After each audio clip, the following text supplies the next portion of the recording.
je vous retrouve pour un point lecture un petit peu différent d'habitude puisque j'ai eu une envie soudaine de lire des BD. C'est pas un genre que je lis énormément et franchement c'est dommage parce que à chaque fois que je me lance, je trouve que c'est génial.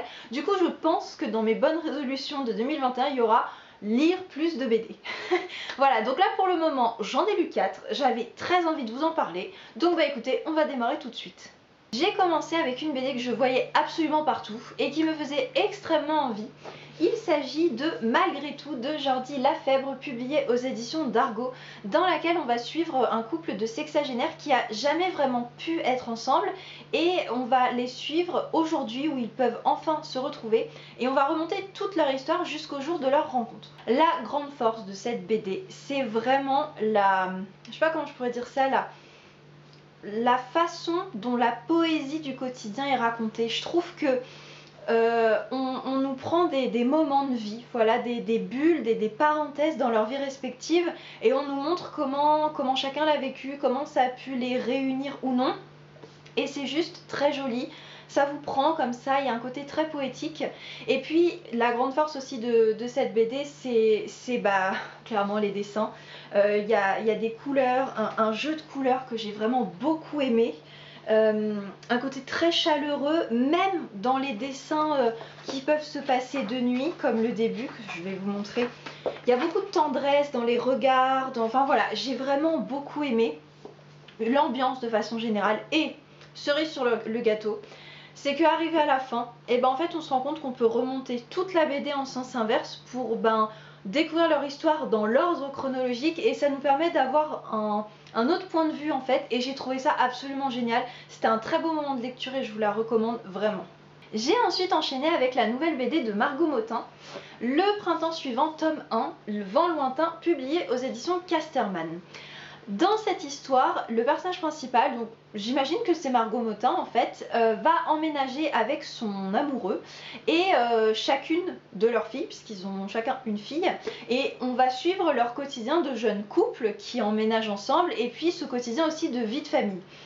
Franchement, c'est tellement drôle, mais je vous jure, j'ai explosé de rire à des moments parce que à la fois je me reconnais, je trouve qu'il y a des situations qu'on a tous vécues et d'autres parce que en fait je l'ai pas vécu mais ça aurait pu tellement être moi, ou ça reflète tellement bien moi ma relation avec mon chéri que voilà, je trouve que Margot Motin elle a vraiment cette force de viser extrêmement juste, aussi bien dans l'humour que dans ce côté un petit peu plus dans l'émotion qu'elle peut mettre dans cette BD.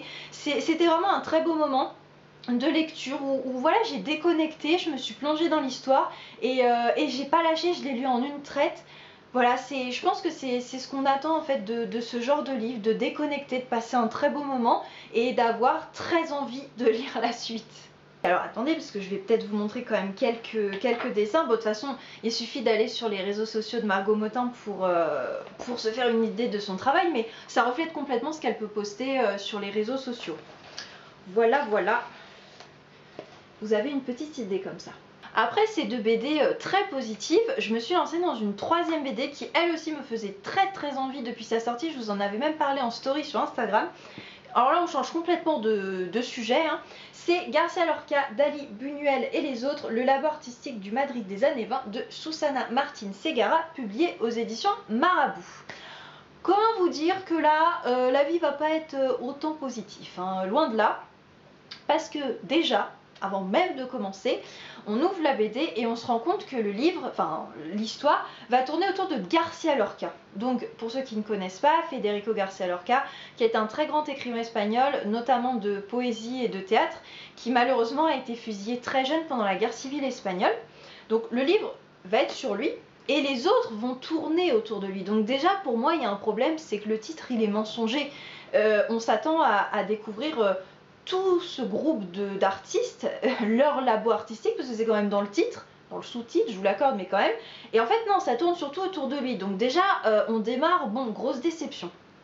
Et ensuite, si vous voulez, moi, j'ai étudié tout ça, tout ce qui est raconté là-dedans, je l'ai étudié à la fac, donc je n'ai pas été perdue, mais je me suis mise à la place de quelqu'un qui, voilà, complètement novice, et qui, voyant la BD, se dirait ah bah tiens, je n'y connais absolument rien, ça peut être l'occasion d'en apprendre plus, je vais me lancer. mais on ne comprend rien. On ne comprend rien. Il y a pas d'ordre chronologique, il n'y a pas d'ordre logique, il y a pas de... Rien n'est approfondi à mon sens. On est en... Voilà, on reste là en superficiel. Moi, j'attendais de cette BD qu'elle nous permette d'en apprendre plus sur la personnalité, bon là en l'occurrence de Garcia Lorca, mais de tous ces artistes, d'entrer au cœur de ce labo artistique, comment ça fonctionnait, quels étaient leurs rapports à tous.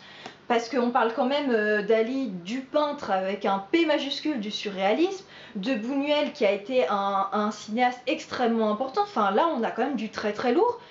Et j'ai envie de vous dire, tout ça pour ça. Enfin, je n'ai pas compris. Pour moi, l'autrice, je suis désolée de dire ça, hein, mais mon ressenti, c'est qu'elle s'est fait un trip personnel où, en fait, elle a pris des bribes de la vie de Garcia Lorca, puis elle les a... Voilà, elle a fait ça, puis elle a réinterprété à sa sauce. Mais il y a des gens quand même en face, un public qui aimerait bien comprendre un minimum, quoi. Donc, non, grosse déception. Et alors, en plus, cerise sur le gâteau, je n'ai pas du tout aimé les dessins. Mais pas du tout. C'est... Alors là par contre c'est pas une vraie critique parce que c'est chacun ses goûts en fait. Moi c'est vrai que je ne suis pas du tout sensible à ce genre de dessin. Voilà, je préfère 10 000 fois ceux que je vous ai présentés avant. Mais donc si vous voulez, j'ai beaucoup de mal à trouver un point positif à cette BD. C'est très rare hein, vraiment, mais quand ça traite d'un thème que j'aime énormément comme le monde hispanique, je peux être très... voilà. Donc concrètement, à part l'idée, voilà, le concept de parler de tous ces artistes, on va s'arrêter là, quoi. Il n'y a pas de positif. Après cette très grosse déception, j'ai eu envie de rechanger à nouveau complètement de registre et me tourner vers quelque chose d'un petit peu plus apaisant, voilà, qui allait apaiser ma colère. Et je me suis tournée vers une BD de développement personnel qui est l'adaptation d'un roman dont vous avez, je pense, entendu parler, qui est Ta deuxième vie commence quand tu comprends que tu n'en as qu'une, de Raphaël Giordano, publié aux éditions Soleil. C'est un roman dont je veux me faire une idée depuis un moment déjà, puisqu'il y a clairement deux poids deux mesures. Il y a ceux qui ont adoré et il y a ceux qui ont détesté, en mettant en avant le côté c'est plutôt mal écrit, c'est assez niais et en tout cas ce n'est pas du tout crédible.